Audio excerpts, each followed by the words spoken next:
a house if you haven't got a tolerable planet to put it on. Words spoken by Henry Thoreau in the 19th century still sounds perfectly valid and very alarming even today. Ever since the Industrial Revolution, the world has never stopped to look at the harm done by various human activities on the planet. As a result, we are now on the verge of huge changes which before human inventories took millions of years to happen. Humanity is progressing towards their own extent and now is the need to save the environment, maybe more than ever. Looking at the immediate need to do something productive for our environment, our school has organized an exhibition on the topic Save Our Environment. I, Sraswati Pandey from class 10th B1 will be guiding you throughout this session. The world is changing with every passing second. Nature has its own ways of sustaining itself and all the life forms. But when one life form gets greedy and starts exploiting nature, there are drastic repercussions. Talking about one such major repercussions, we have Bhumika from 10th B5 telling us about climate change. Hello and welcome to another episode of Our Planet is Dying. What are we supposed to do? Nature is an important and essential part of mankind. It is one of the greatest blessings for human life. However, nowadays humans fail to recognize it as one. All this mistreatment of nature has led to many natural disasters and climate change. Last year, record-breaking temperatures and months of severe drought fueled a series of massive bushfires across the country, killing 33 people, 3 billion animals, and destroying 46 million acres of land. That is roughly the same as the entire country of Syria. How did this all happen? First factor, Australia's location. It sits under the subtropical high-pressure belt, which pushes air down, preventing the lift required for rain. Second factor, climate change. The amount of carbon dioxide in the atmosphere right now is 50% more than it was in 1990. And we are all well aware that carbon dioxide traps heat. And because of that, the Earth's surface area temperature has risen at an average of 17 degrees Fahrenheit per decade since 1901, which might not seem too much, but look at it this way.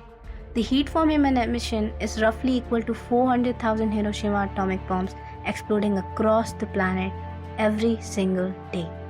Unusually rapid increase in Earth's surface temperature is known as global warming. Some major effects of global warming are droughts. Surface water quickly evaporates in warm and dry conditions, leading to an increased risk of drought.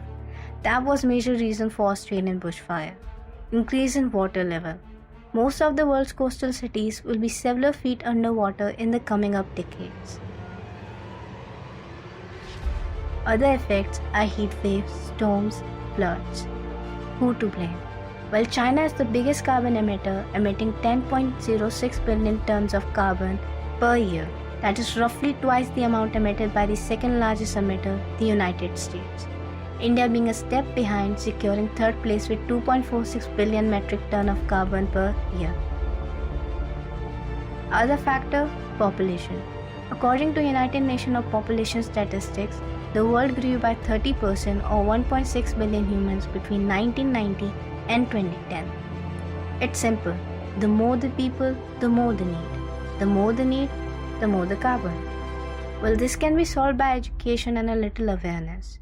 How are these countries emitting so much carbon? First, burning fossil fuels. All countries are highly reliant on coal as it is one of the most abundant energy sources. It is burned in houses for heat and is used in power plants for electricity, which in return also gives us carbon dioxide, a greenhouse gas, and nitrogen oxide responsible for acid rain. Deforestation. We need land to live, but loss of trees can cause climate change, soil erosion, desertification, and etc. Cement production. You need something to build your houses, but cement industries contribute to 8% of world's carbon emission. Now, beside planting trees and leaving fossil fuels, there is another solution. Enforcement. We have proven record of this when we came to know that ozone layer has been automatically repaired by nature during the time of lockdown. Here we highly recommend to enforce full lockdown every year for a week by each country voluntarily. All country, if compulsory hold lockdown for 1 week, it will be more than enough to control global warming, deforestation, pollution and other factors. And it's not a fact or an assumption. This has been practically proven. I am here to speak for all generations to come. I am afraid to breathe the air because I don't know what chemicals are in it.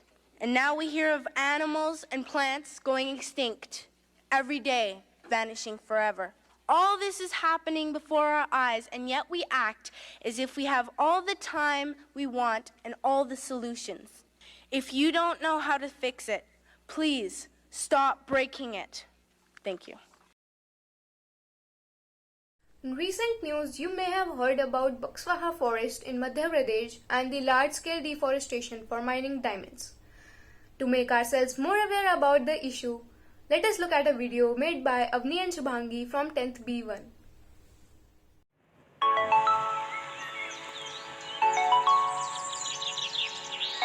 I, Avni Pawar, along with my friend Shubhangi, is going to talk about the most vibrant news that was in hot trending news by hashtag Save Buxwa Forest. So let's look into the whole matter about Buxwa Forest. This is Chhatarpur district of Madhya Pradesh and this is Buxwa Forest. It is home to many medicinal plants and protected species.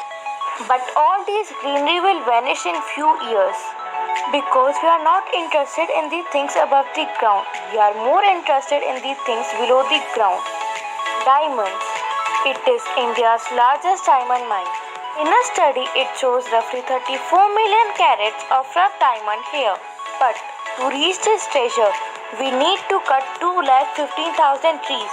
The problem is not only cutting so many trees, but it is home to around 8,000 plus tribals. They have depended on the forest for their livelihood for years. Estimates say that the area to be cleared is 1/10 the forest area. It's like cutting off a limb which will destroy entire ecosystem. Earlier, Austrian company got this contract for 954 hectares. Now this contract is only for 382 hectares. From that, only 62 hectares is used for actual mining. The remaining area is to be used for dumping rocks and debris.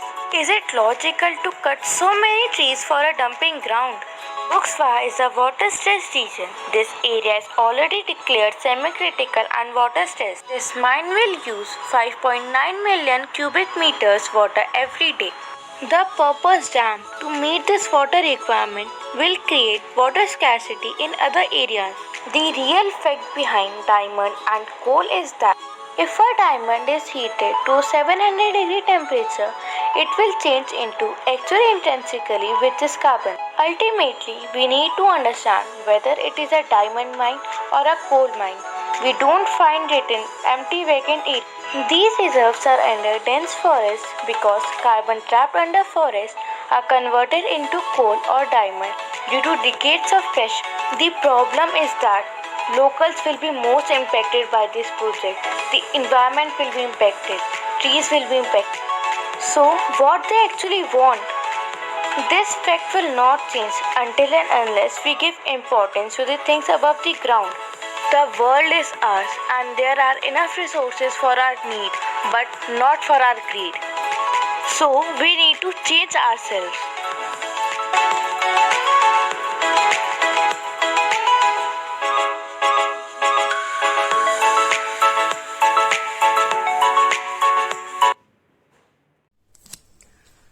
Deforestation has always been a part of development. Trees provide raw material for so many industries that people are just uprooting trees without thinking of the consequences. Next we have a dance performance by Prachi Gosain from 11th B2 and Akshata from class 10th B4 on a Garhwali song, the lyrics of which tell us not to cut trees.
When we talk about conservation of forests, the most grand movement that we always recall is the Chipko movement led by Sundarlal Bahuguna. Shruti Pandey from class 9th B1 has made a video to tell us more about Chipko movement. Let's have a look.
Forests are also known as the lung of earth, as they provide us with the valuable oxygen for breathing. In recent years, due to the forest providing excellent raw material for industries, there has been a drop in forested land all over the world. Sharing with us tips for increasing the forest area in India, Atharv from 10th B1 has made a short video for all of us. Let's have a look. Hi, I am Tharsa from class 10B1 and today I am here to give you some information about forest and how we can increase the forest area in a big country like India. Do you know what a forest? A forest is a piece of land in which there are many trees and bushes, and it is the natural habitat for most of the animals, and humans are also dependent on the forest directly or indirectly. Our question arises in our mind that how the humans are dependent on the forest and how it is acting like a resource. So before you go ahead, we should know that what is resource. A resource is anything which can satisfy our need and is technologically accessible, economically feasible, and culturally acceptable. So can a forest be considered as a resource? Yes, the forest is also considered as a resource because it supports many tribals by giving them food and shelter. It keeps the earth cool, it prevents soil erosion, it gives us many things like wood and paper, and it gives us many fruits which are not available on plains. What will going to happen if we overconsume and exploit the forest?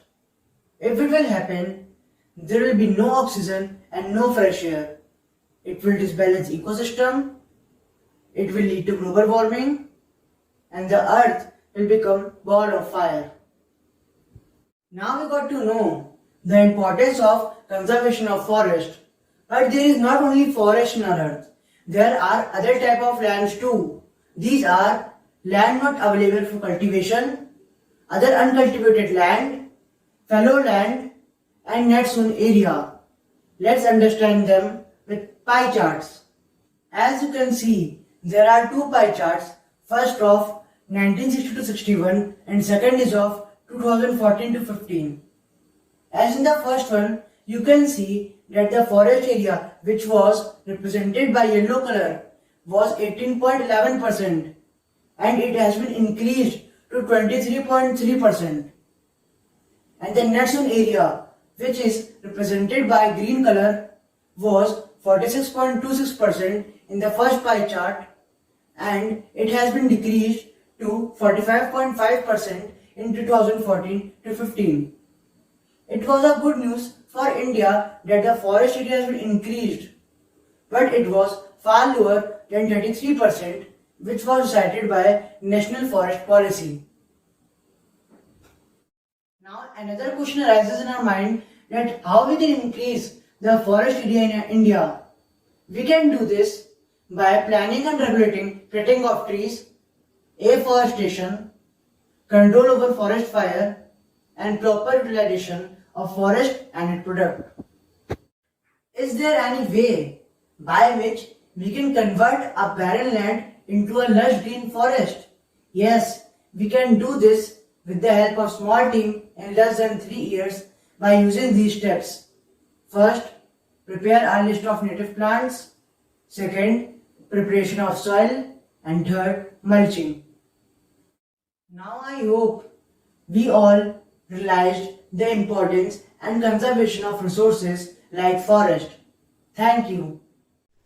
Nature is the mother of all, as it helps to sustain our life. It is our companion since eternity. Despite the importance of nature in human life, we are spoiling its balance only due to our greediness. We are exposing it to the external threats of destruction and mistreatment. Let's have a look at the video made by Sumati, Japlin, Mantra and Ayush from 9th B1 on the topic Mother Nature, the Brutal Activities Destroyed Me.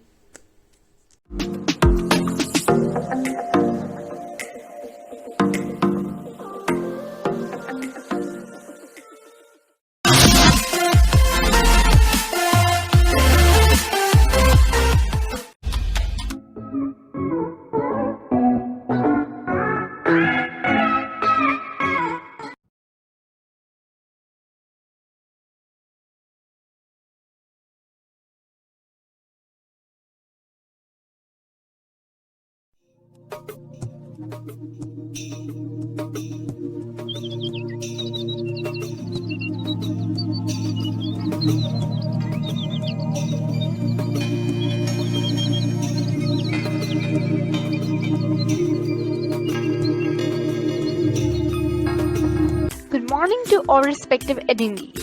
In this story, we will look how the 22nd century tackles the problems of the environment caused due to the pollution through the eyes of Chauhans. So let's get started.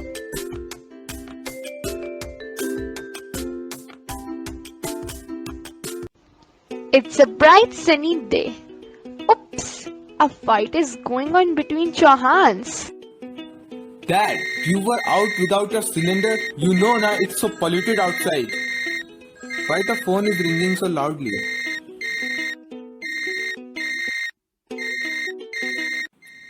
Oh son, I was just playing with my grandchildren. They are having their vacation, so it's necessary to play with them. And regarding the environment, you people just created it bad. What can I do? But the children are enjoying and having fun. Children, don't make noise, otherwise, your father will scold you. And what you people are doing, it's better if you do your homework. Okay.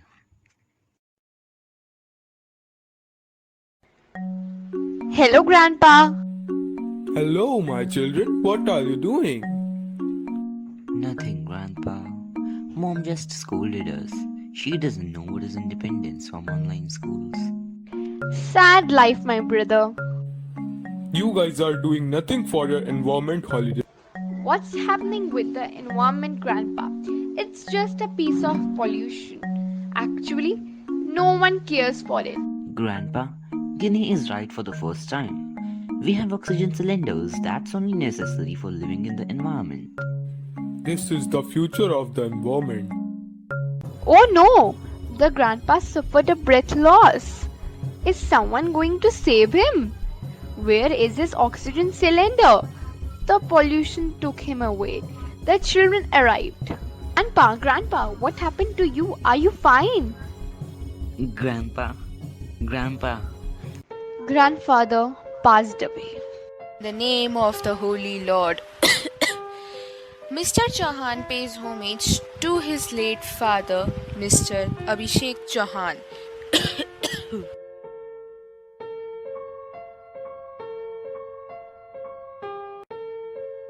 you killed my father.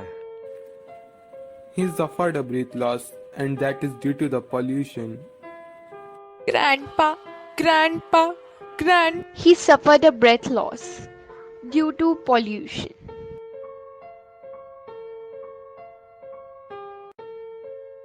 Guinea, it is nothing to cry on. Let's preserve the environment so that no other grandfather suffers a breath loss. Okay, brother. Now, they are planning to preserve the environment. Save the environment, save the environment. Plant more trees, plant more trees. Save the environment, save the environment. Don't pollute it, save the environment, save it. You can also preserve the environment. Do not cut trees, do not cause water pollution. The story that we learned so far gives us an insight of the future that our coming generations may have. It's not about who did it or who suffered it. It's about who conserve it. The lesson that we should inculcate in ourselves from this story is to preserve the environment from this very slightest moment, not to just pass on the pollution rather than the good habits, so that none of us meets the fate of the grandpa in the future. Thank you. We hope you have a nice day.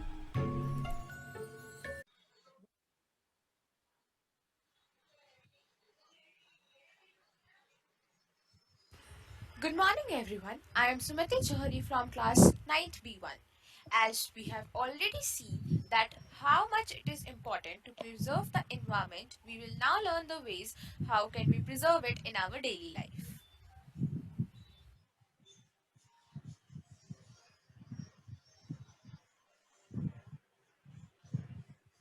To preserve the environment, we should plant as much trees as possible by us, that is to give rise to afforestation, to prevent the water and land resources, and to keep the healthy air of the atmosphere purified and better for the future use.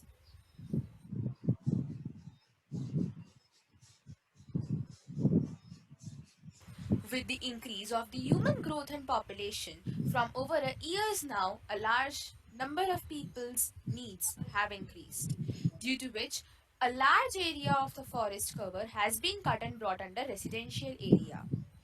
This has resulted in unfrequent and unplanned rains, also soil erosion.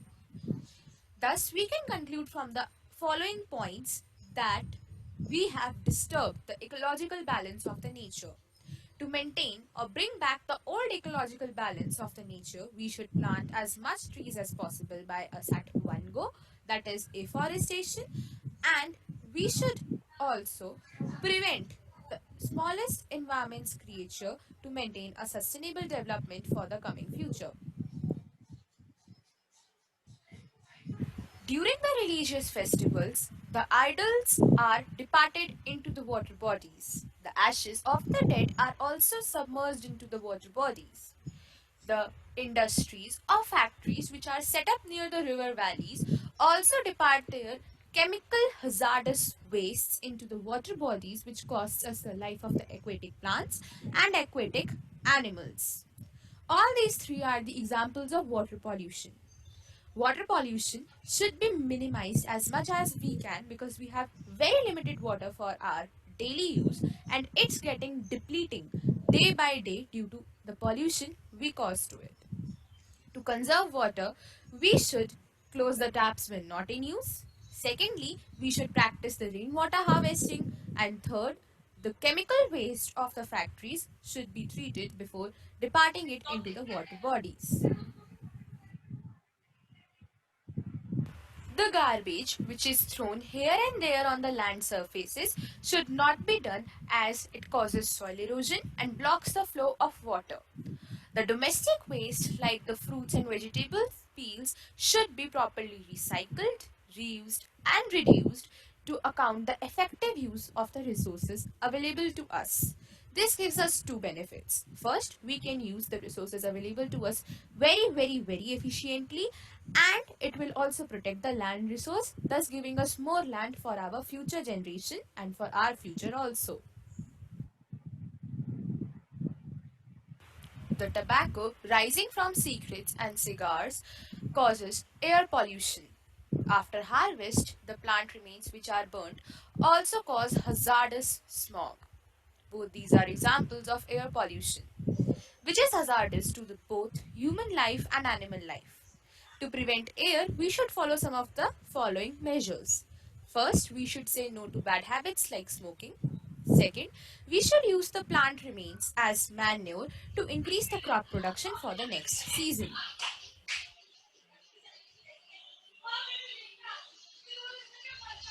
Nowadays, we know that our environment has been harmed due to many factors like deforestation, pollution, and many more.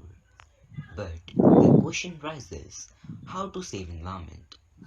So the first and the most important thing we can do to save environment is plant trees as much as possible, because we know that oxygen, which some years ago we thought as a human right, is now being sold in the form of O2 cylinders.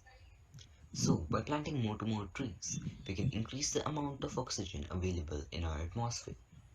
And people should themselves have a mindset that if they won't take steps now, then it will harm them more badly in future.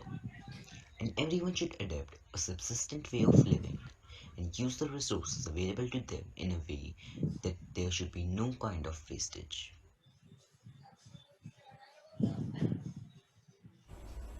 Hello everyone, I am Manth from class 9B1 will explain you about a document on pollution in India.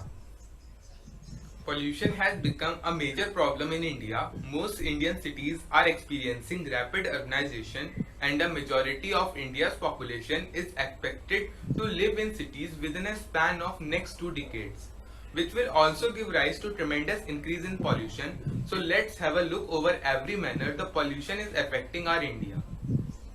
There are many types of pollutions. Let's see the first type, which is air pollution. It refers to any physical, chemical or biological change in the air.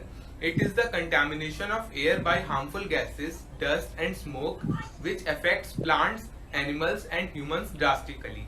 Some measures which can save our earth from air pollution are: first, less use of vehicles. which runs on fossil fuels. Second, keep your surrounding clean and safe from harmful gases. Let's see the second type of pollution, which is land pollution. It is the deposition of solid or liquid waste material on land or underground in a manner that can contaminate the soil and groundwater, threaten public health, and cause unsightly conditions. To reduce land pollution, we should stop deforestation and plant more trees and keep our surrounding clean. Let's see the third type of pollution, which is water pollution. It is the release of harmful substance into bodies of water that makes water unsafe for living life and disrupts the aquatic ecosystems. To stop water pollution, we should use proper drainage system so that water cannot store at a place, and should not dump garbage into water bodies and keep them clean.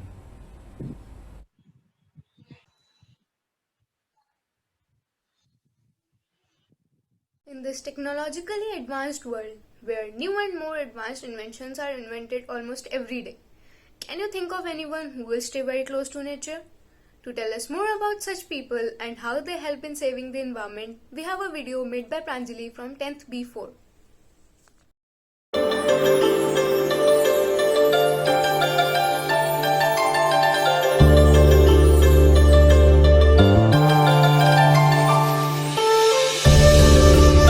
Hello everyone, this is Pranjali Khanna and I am an environmental activist. We are currently living in a period of rapid change where technological developments are revolutionizing the way we live, but at the same time they're harming our environment. The ways in which they harm our environment are resource depletion, they disturb the ecological balance, harm the biodiversity, and it ultimately harms us. We have done such type of progress that we are not able to breathe. Is it progress? Do you know the tribal people are very close to the nature and saving the environment? The tribal people account for 8.6% of India's population. Let us talk to a tribal girl Aura from the northeast India about this. Yeah, I'm Aura, a tribal girl from the northeast India. I feel very bad about the condition of the environment. It's the environment that provides all the necessary resources for our survival. So it's our duty to save the environment. Indeed, tell us about your culture, how you live, and what do you eat? Yeah, we live in the forest and the hilly areas. We eat corn, seeds, leaves, tubers, fruit, and nuts. We conserve the plants in our habitat due to magic. It's a religious belief that God and goddesses reside in the plants. We worship all the trees, plants, and flowers as gods reside in them. We also practice June cultivation. As you can see, the tribal people worship the plants, whereas some people keep on cutting them for their own benefits. The tribal people are natural conservationists and they manage the environment better than anyone else. Let us know how.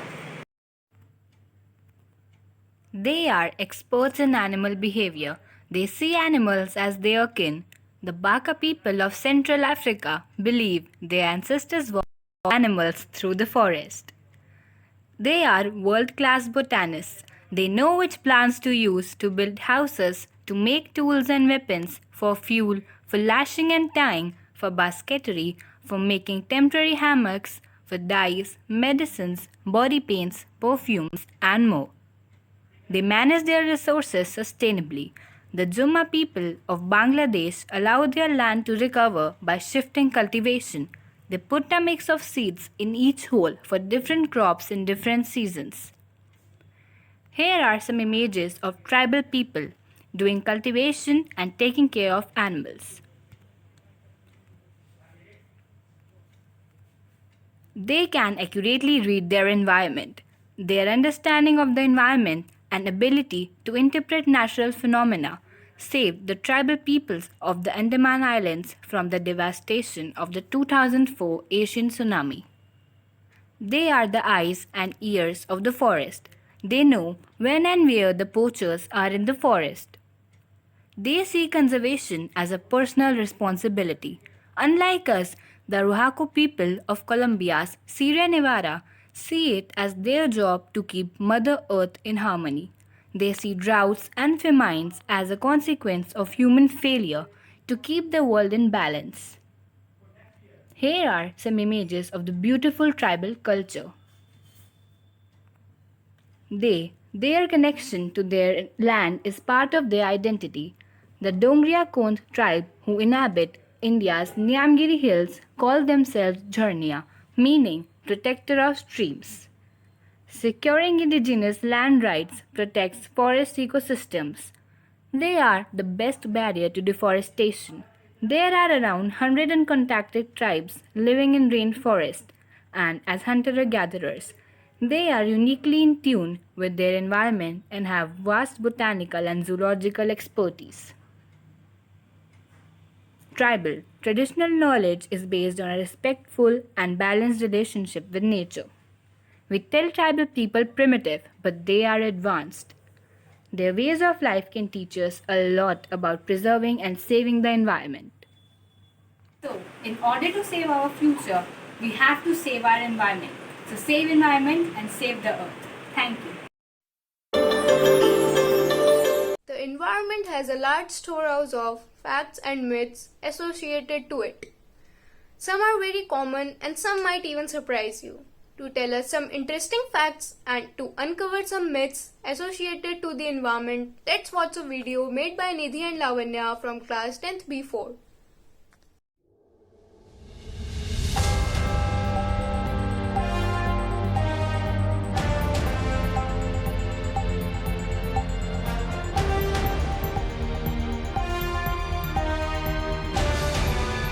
Hello and welcome everybody. You are watching Watch to Rewatch, where we inform you about the environment before its retirement.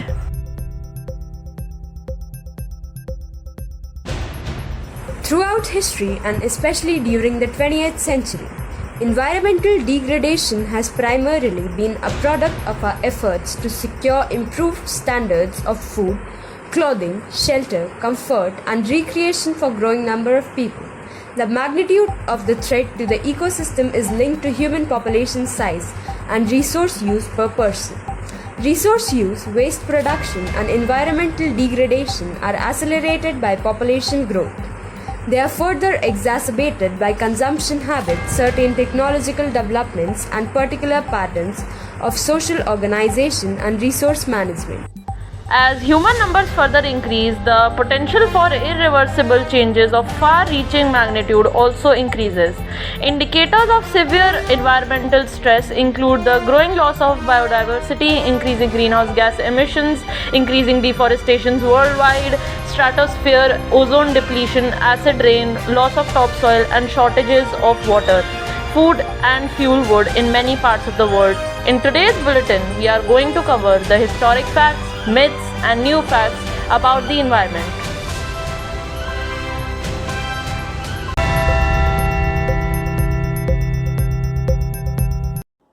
The question of environmental history dates back to antiquity, including Hippocrates, the father of medicine, who asserted that different cultures and human temperaments could be related to the surrounding in which people lived in, airs, waters, and places. In the United States, environmental history as an independent field of study emerged in the general cultural reassessment and reform of the 1960s and 1970s, along with environmentalism, conservation history, and a gathering awareness of the global scale of some environmental issues. In 1929, a group of French historians founded the journal Analyse, in many ways a forerunner of modern environmental history, since it took as its subject matter the reciprocal global influences of the environment and human society. Scholars as varied as Ibn Khaldun and Montesquieu found climate to be the key determinant of human behavior. During the Enlightenment, there was a rising awareness of the environment, and scientists addressed themes of sustainability via natural history and medicine. However, the origin of subject in the present form are generally traced to the 20th century.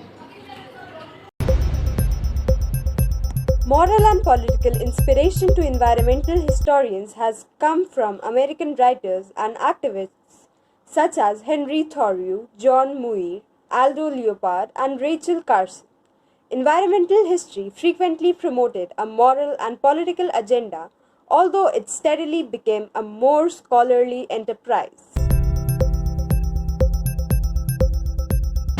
Green living is for tree huggers. A lot of people hear the word green living and imagine a bunch of people sharing a house practicing farming, or those who love trees, or those who prefer the use of natural herb. One doesn't have to put herbs in their tea to be regarded as living in the green lifestyle. It is actually the little changes that count, like replacing paper wipes with hankies and kitchen towels. Disposable plastic is impossible to do away with. Plastic currently is hard to do away with, but disposable plastic can easily be got rid of. It is as simple as replacing disposable plastics with permanent or biodegradable items. For example, one can carry his or her own cloth bag to supermarkets and stores for packaging at the checkouts. Home products that are eco-friendly are expensive and hard to find. Eco-friendly products are products that pose no danger to the environment or to one's health and are manufactured sustainably. There are many natural food stores, supermarkets, and boutiques with eco-friendly products like cleaning supplies, clothes, appliances, and furniture. They save a lot of expenses on one's or family's health or other living cost related expenses such as bills for lighting and heating. Green living is expensive and boring. Jill Tokunaga of Hawaii Gas says most people associated with green living with inconvenient lifestyle changes and big expenses. The truth is that it is a small change that can make a difference. One doesn't have to suddenly buy a home built of bamboo to be living green. A small change like preferring to walk to a destination that is 20 blocks away instead of driving there can make a lot of difference in the environment, one's health and wallet as well. Sustainable green food is expensive. Perhaps in the grocery, the eco-friendly option can be quite expensive. But don't forget, you can get eco-friendly produce elsewhere. That is, the farmers' markets and directly from small-scale farmers. The produce at the grocery store may have traveled miles to get to the store, and that is one of the reasons this produce is expensive. The local farmers, however, does not include major transport costs which make the produce cheaper. The good thing about local produce is that small scale farmers use less chemicals for growth and ripening and gives one an option of knowing where the product is coming from. 90% of all rubbish in the world's ocean is plastic, which can end up killing or disfiguring animals and plants. An average of 100 acres worth of rainforests are being cut down every single minute. American businesses alone generate enough paper every day to encircle Earth 20 times. Less than 4% of America's forests are left after being cut down for building materials and fuels. Most of the mahogany exported from Peru is logged illegally. Illegal logging is a major threat to forests worldwide. Overall, when it comes to answering the question, why should we protect the environment, there are many reasons. This is the only place we have to live, and we should treat it with care and respect. Thank you. Nature is full of wonders and miracles. Who could have thought that something as fictional as fire in lake could have happened in real life? Well, truth is usually stranger than fiction, and to tell us more about the same, we have a skit prepared by the students of class 10th. To protect the environment, I want to create a world where environment doesn't need any protection. We all live in the same world and in the same planet. But have you ever thought how the double in the lake in Bangalore caught fire? Yes, you heard it right. A lake caught fire. You all might be thinking that how is it even possible? What situation led to this cause? And many more questions. Don't worry. Today I, Anaza, along with some students, have prepared this skit for you, which will cover these kinds of undiscovered topics. So, the skit begins with the ecological journalist who is questioning our expert ecologist on the degrading condition of environment in India and how nature can be preserved. Hello everyone, my name is Savya Gupta and I am going to lead our interview today. In today's interview, I am going to question about the problems faced in India and how they can be prevented. Now, without wasting any time, I would like to question our conservationist, Miss Pratishta. Do you think we humans can continue to live in Earth in future by seeing the current scenarios? If the pollution level continues to rise at the current rate, our grandchildren will face the earth plunge into an environmental crisis. If we do resource planning, we can consume things and give earth time to replenish its resources. If we cut thousands of trees for our need, then for our future we should plant 2,000 of it too. Rather than wasting time on burning things, we should recycle and reuse them till the time we can't anymore on a personal level. As Gandhiji said, there are enough for everybody's need, but not for everybody's greed. We should also adopt the concept of sustainable development, and we should use our resources more wisely and judiciously. Moreover, we should understand that without saving environment, we could not save the mankind too. So, without right future planning put to play in human resource, we tend to build a future without building a good future. Now, moving on to our second question, and it is for our eco-activist, Ms. Dhruti Bhatia. Who do you think is responsible for the consequences of climatic change? Government, people, or nature? And what are the strategies to prevent it? Climate change is everybody's responsibility. Everyone at their own level must do what is necessary. International students, institutions, government, association, people must unite and fight against climate change. All together do fight against climate change. Whatever country, state, religion and differences, the land belongs to us and we belong to it. We should adopt the base of nature as secret is patience and minimize global warming, the main cause of climate change. You can save up to 2,400 pounds of carbon dioxide per year by recycling just 10% of your household. Second, avoid products with a lot of packaging. You can save up to 1,200 pounds of carbon dioxide if you reduce your garbage. Third point, replacing one of your regular light bulbs with CFL, which saves about 150 pounds of CO2 every year. Amazing. That was valuable knowledge.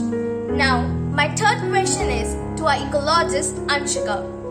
Do you know a lake was on fire in India? Yes, a lake was on fire in India. Tell me the reason behind it and how can we prevent such lake fires? Yes, I do know. And I was thinking that many of you must be shocked that how a lake can catch fire. While this is a shocking fact, let me tell you that how it happens.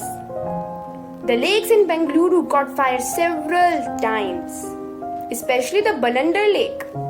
The reason for it can be the excess raw sewage and industrial waste, which is high in organic content, enters the lake, which creates an aerobic condition, thus building the methane gas, which is highly inflammable. The Varthar lake in Bangalore caught fire after some people threw garbage near the lake inlet.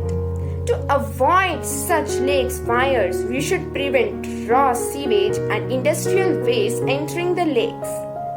We should fence the lake boundaries and we should monitor the water quantity on daily basis. I am so glad to learn such undiscovered facts and surely measures will be taken by us to prevent it.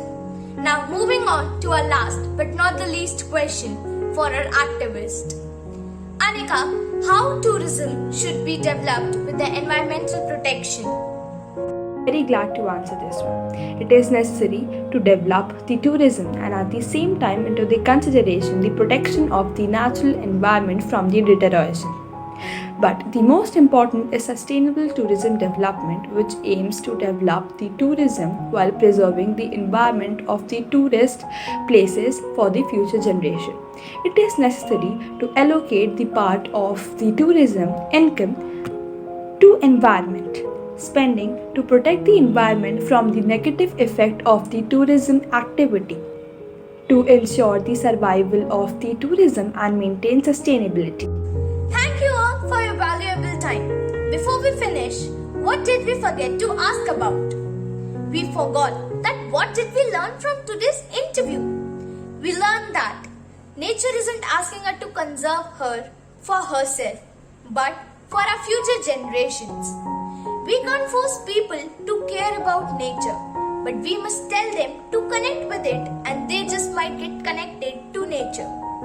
We got to know that conservation is a state of harmony between men and land. I am left spellbound, but before leaving, I would like to say that the environment and the ecology both are the two different sides of the same coin. If we cannot sustain our environments, we cannot sustain ourselves.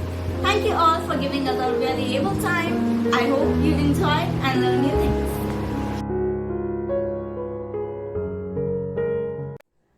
Potentially infectious waste containing harmful chemicals or excrement from human body comes under the category of biomedical waste.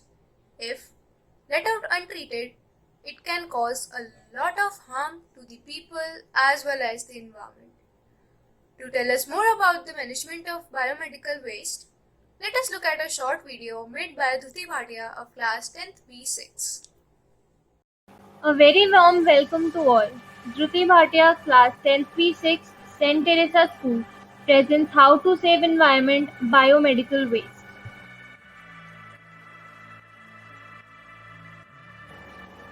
Today I am about to draw your attention to a serious issue of environment, biomedical waste.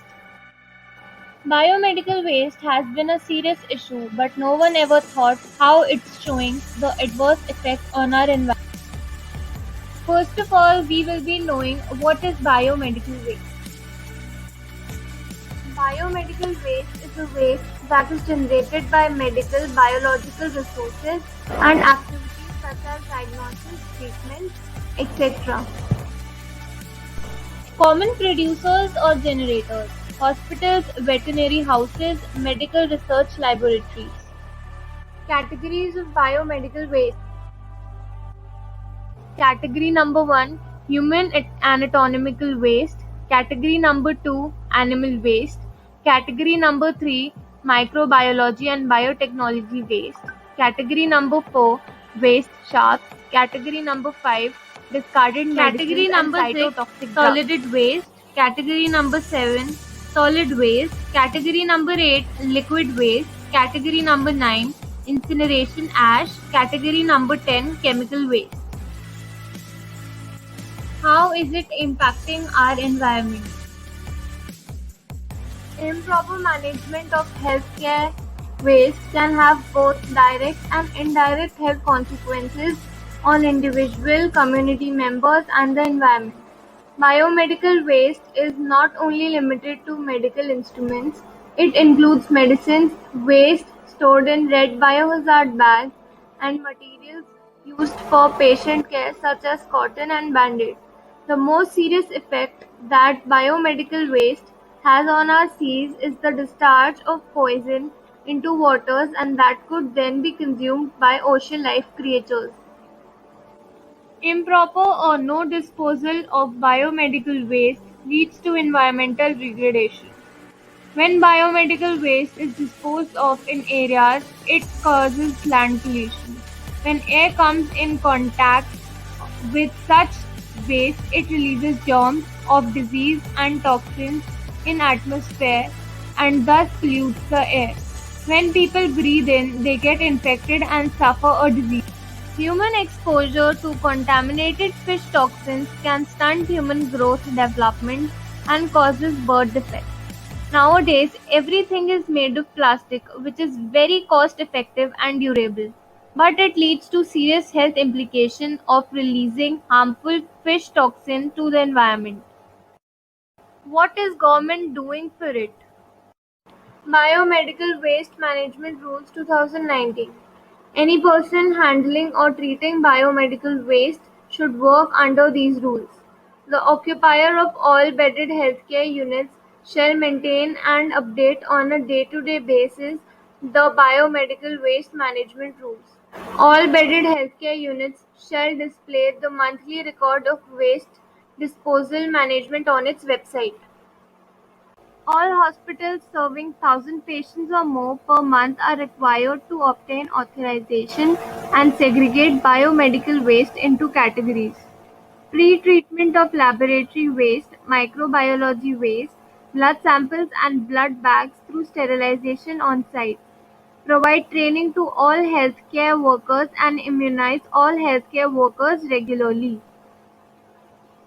Biomedical waste has been classified into 4 categories instead of 10 to improve the segregation of waste at source. State government to provide land for setting up common biomedical waste treatment and disposal facility. No occupier shall establish an on-site treatment and disposal facility if service is available at a distance of 75 km. What can we as a citizen do? We can discuss the problem with hospitals, research institutes, etc., and convince them to follow the guidelines. We can even go to court and file the PIL to protect our environment. Government should include this topic in syllabus of students. We can initiate and participate in awareness programs. We can draw the attention of government and people to this problem. We can do this through media rallies and meetings. Conclusion. The problem of biomedical waste is increasing day by day. The improper or no disposal of biomedical waste leads to a great harm to environment. So it's not only responsibility of government to control this, but as a citizen, it's our responsibility to work towards this problem. I thank all parents, invited judges, dignitaries, teachers, and my friends for watching my video patiently. And I hope you all will be more careful about the environment.